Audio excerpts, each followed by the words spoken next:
اللہ الرحمن الرحیم الحمد للہ رب العالمین والصلاة والسلام علی سید المرسلین۔ سامعین کرام، ناظرین کرام، معزز طلبہ کرام، گزشتہ لیکچر ہم اس میں مخصوص صفت کی علامات ہم نے جانی ہیں، مخصوص صفت کو پہچاننے کی علامات۔ تو آج ہم مزید مخصوص صفت کو پہچاننے کی علامات جانیں گے، ان کو سمجھیں گے۔ اگر آپ ہمارے چینل پر نیو ہیں تو آپ ہمارے چینل کو سبسکرائب بھی فرمائیں اور بیل آئیکن کو بھی دبائیں، اور اگر آپ پہلے سے ہی ہمارے چینل پر موجود ہیں، ہمارے ویڈیو کو لائک بھی کریں، شیئر بھی کریں، کمنٹ میں اپنے رائے کا اظہار بھی کریں۔ سامعین، ہم نے گزشتہ لیکچر میں موصوف صفت کو پہچاننے کی 5 علامات ذکر کی ہیں، موصوف صفت کی تعریف بھی ذکر کی تھی، اور موصوف صفت میں پھر صفت کی جو اقسام ہیں وہ بھی ہم نے بیان کی تھی۔ 5 علامات ہم نے ذکر کی ہیں۔ آگے مزید موصوف صفت کو پہچاننے کی علامت یہ ہے کہ اسم اشارہ کے بعد الف لام والا اسم آ جائے جاری کلام میں اسم اشارہ کے بعد الف لام والا اسم آ جائے تو یہ بھی آپس میں موصوف صفت بنتے ہیں، بشرط یہ کہ کسی اور ترکیب کا قرینہ نہ ہو۔ جیسے مثال اس کی کیا ہے؟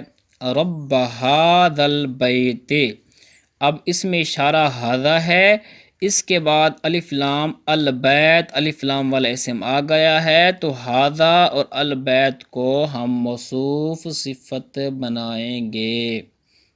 ہم نے کہا تھا اس میں اشارہ کے بعد الف لام والا اسم آ جائے جاری کلام میں تو یہ بھی آپس میں موصوف صفت بنتے ہیں۔ اس کی دوسری مثال رب ھذہ الدعوۃ التامۃ، اب یہاں پر بھی ھذا اسم اشارہ کے بعد الدعوۃ التامہ الف لام والا اسم ہے، تو لہٰذا یہ بھی آپس میں موصوف صفت بنیں گے۔ ہم نے ایک شرط رکھی تھی کہ کسی اور ترکیب کا قرینہ نہ ہو۔ اگر کسی اور ترکیب کا قرینہ نہیں ہوگا، یعنی اگر ترکیب کا قرینہ ہوگا، یہ شرط مفقود ہوگی، شرط نہیں پائی جائے گی، تو تب ہم اس کو موصوف صفت نہیں بنائیں گے۔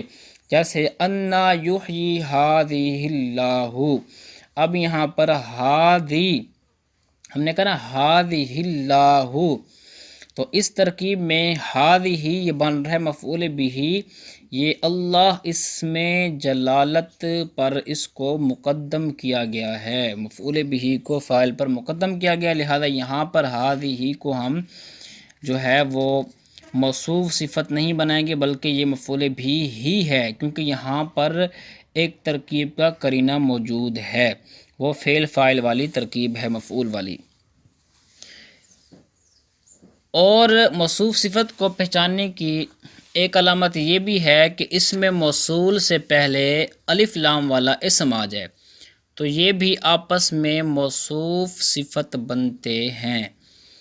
جیسے ھدی للمتقین الذین یؤمنون بالغیب ویقیمون الصلاۃ، اب اس مثال میں دیکھیں کہ اسم موصول سے پہلے للمتقین الف لام والے اسم ہے، تو لہذا یہ آپس میں موصوف صفت بنیں گے۔ مزید علامت موصوف صفت کو پہچاننے کی، نکرہ کے بعد جار مجرور آ جائے تو وہ بھی آپس میں موصوف صفت بنتے ہیں۔ ٹھیک ہے جی، نکرہ کے بعد جار مجرور آ جائے تو وہ بھی آپس میں موصوف صفت بنتے ہیں، بشرط یہ کہ وہ جار مجرور ماقبل اس نکرہ کے ساتھ یا کسی اور لفظ کے ساتھ متعلق نہ ہوں۔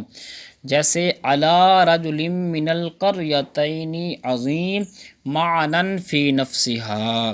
موصوف صفت کو پہچاننے کی ایک اور علامت یہ ہے کہ ذات کے لفظ سے پہلے نکرہ آ جائے تو یہ بھی عام طور پر موصوف صفت بنتے ہیں۔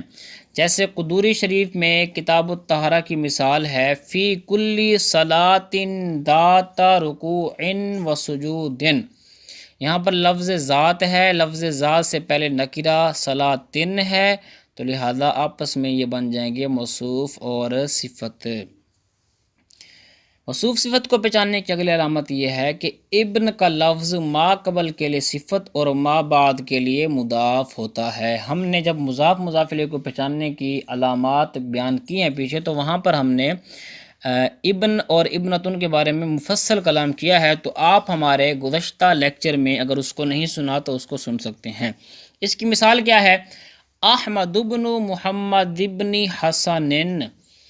اور اگلی علامت یہ ہے کہ من بیانیہ سے پہلے نکرہ آ جائے تو نکرہ موصوف بنے گا، اور من بیانیہ ظرف مستقر کے قائم مقام میں اس کی صفت بنے گا، جیسے ولا یحیطون بشیء من علمہ، آیت الکرسی سے آپ کو مثال دی۔